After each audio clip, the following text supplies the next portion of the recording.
à Bom dia tous. a Donc, nous todos. sommes Nós Laetitia somos et Letícia e Jean-François et nous Jean-François sommes heureux de e vous estamos felizes por estar retrouver aqui hoje para aujourd'hui falar pour vous parler de do l'équilibre equilíbrio ou de ou da l'unité de vie. unidade de vida.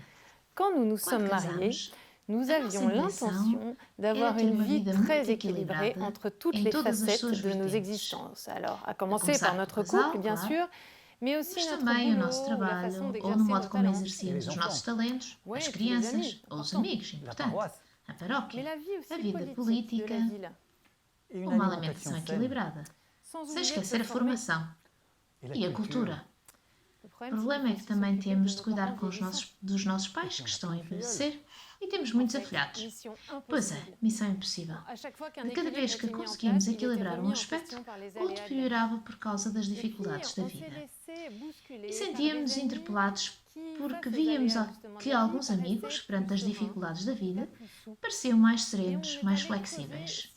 Tentámos entender porquê e percebemos que eram casais unificados e coerentes porque tinham colocado Cristo em primeiro lugar em todas as dimensões da sua vida.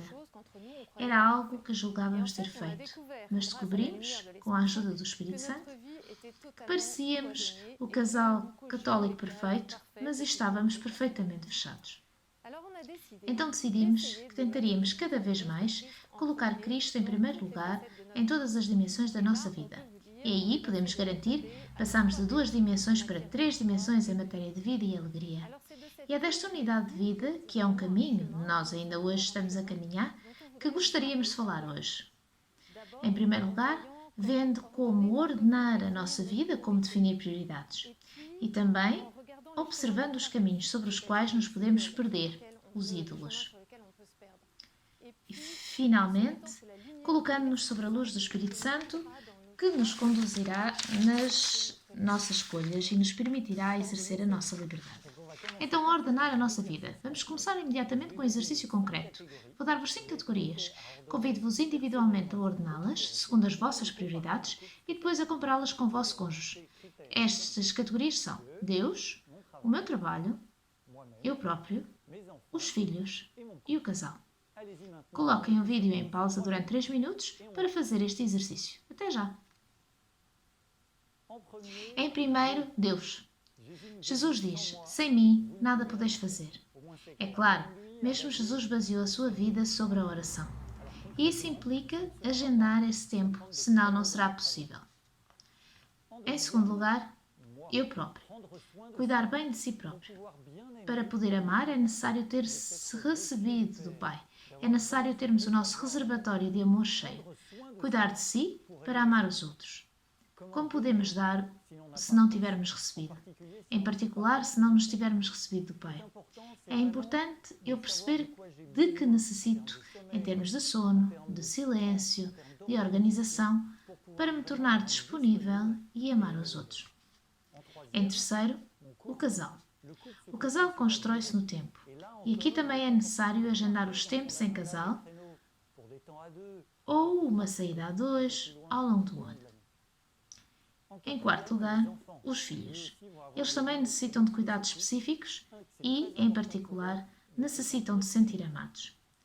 E, em último lugar, o trabalho. O trabalho é muito importante na nossa vida, mas vem depois das outras 4 prioridades que propomos. Isso obriga a renúncias e escolhas, é certo. Não vamos poder aceitar um trabalho que consome todas as horas do dia e nos obriga a ficar longe. E pensemos na forma como fizemos estas concessões. O meu cônjuge passou a estar em dívida comigo relativamente a esta escolha que fiz?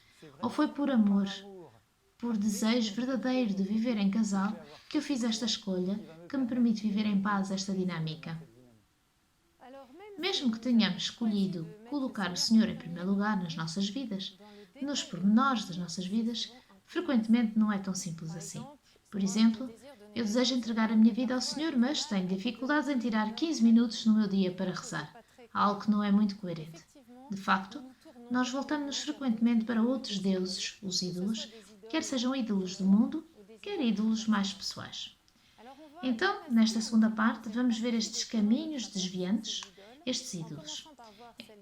Em relação ao mundo, temos 3 ídolos maiores: o dinheiro, a nossa relação com o tempo e a nossa relação com o trabalho. E veremos também que podemos ter ídolos mais pessoais. Comecemos com a nossa relação com o dinheiro. Sabemos que o dinheiro é um muito bom servo, necessitamos de dinheiro para viver e o dinheiro serve para muitas coisas. Podemos oferecer flores à esposa, por exemplo.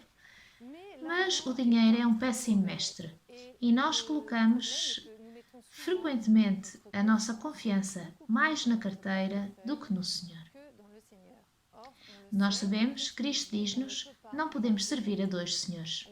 Então, confiamos na providência? O Papa convida-nos, em Laudato Si, a uma sobriedade libertadora. Isso significa que somos convidados a uma sobriedade que permite um crescimento de vida, contrariamente ao que podemos julgar. Esta sobriedade é fonte de felicidade e também fonte de justiça. Sabemos que, no final de vida, o Senhor questionar-nos-á sobre o modo em que gerimos os nossos bens. Utilizámos-los apenas para proveito próprio ou para o bem comum? Podemos simplesmente começar por fazer o nosso orçamento e ver onde é que gastamos mais. E questionarmos-nos sobre as convenções sociais e o peso que exercem sobre nós. Em segundo, a nossa relação com o tempo. Aqui também proponho um exercício. Imaginem que dispunham de 24 fichas, uma por hora. Façam uma lista de todas as atividades que fazem ao longo do dia e colocam as vossas fichas junto a estas atividades. Primeiro façam-no individualmente e depois comparem. E não se esqueçam das horas de sono, do tempo que passam nos transportes, do tempo para cozinhar, etc. Podem fazer este exercício já, colocando o vídeo em pausa ou depois do tema.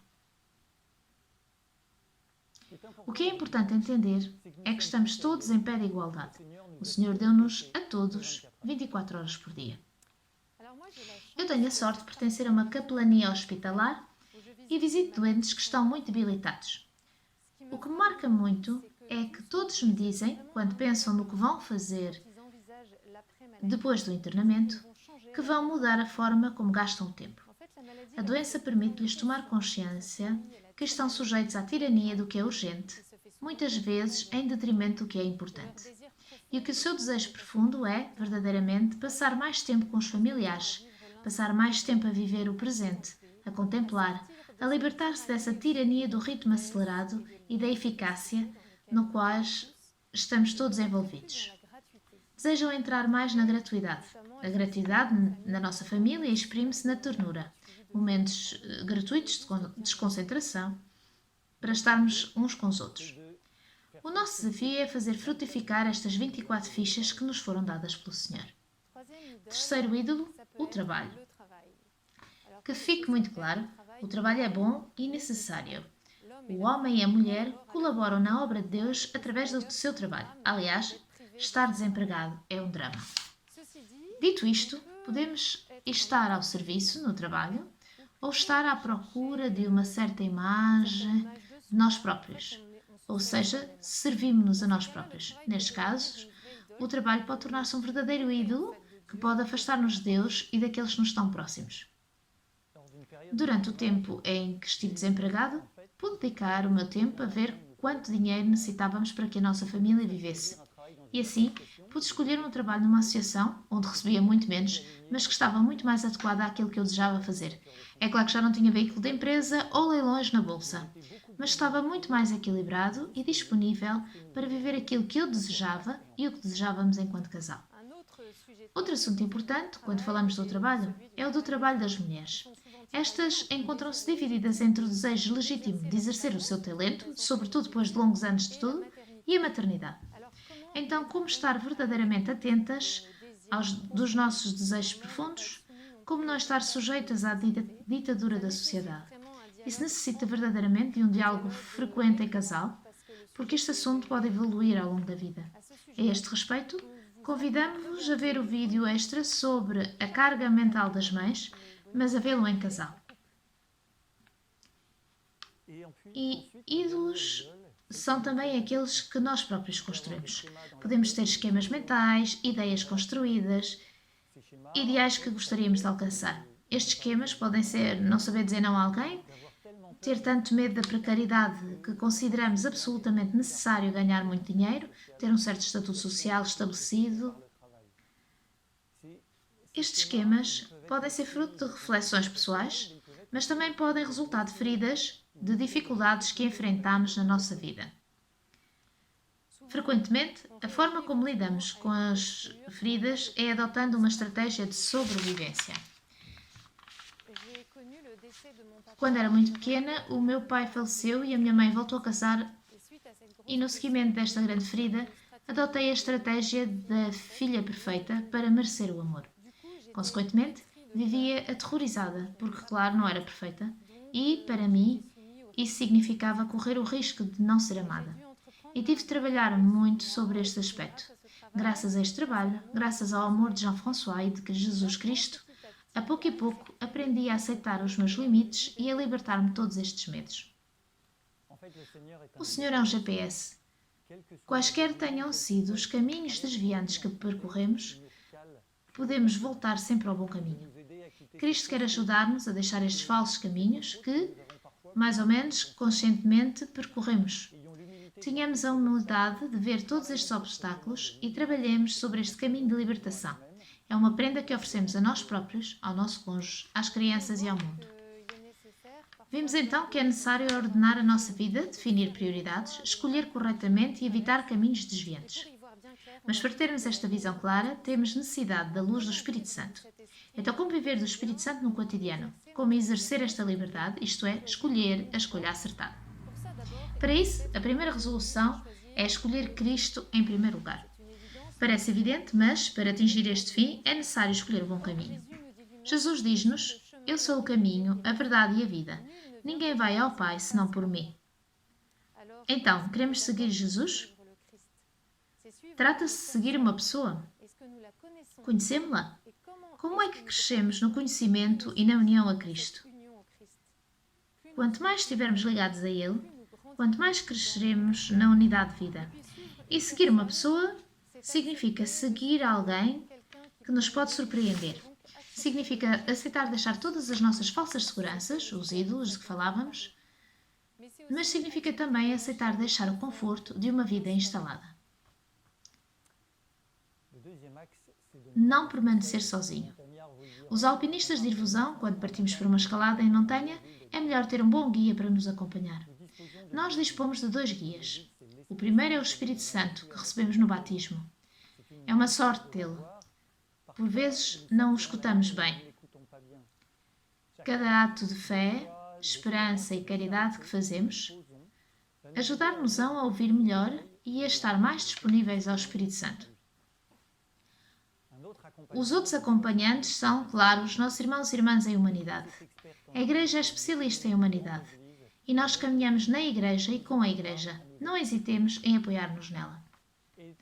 E trabalhar a dinâmica espiritual é bom, belo, mas não devemos esquecer todos os aspectos humanos. Talvez seja necessário recorrer a um conselheiro conjugal, a um terapeuta, para nos ajudar a trabalhar alguns pontos, a voltar a este caminho de libertação que nos permitirá estar completamente disponível para o nosso cônjuge, as crianças e o mundo. Por fim, é necessário criar um bom ritmo.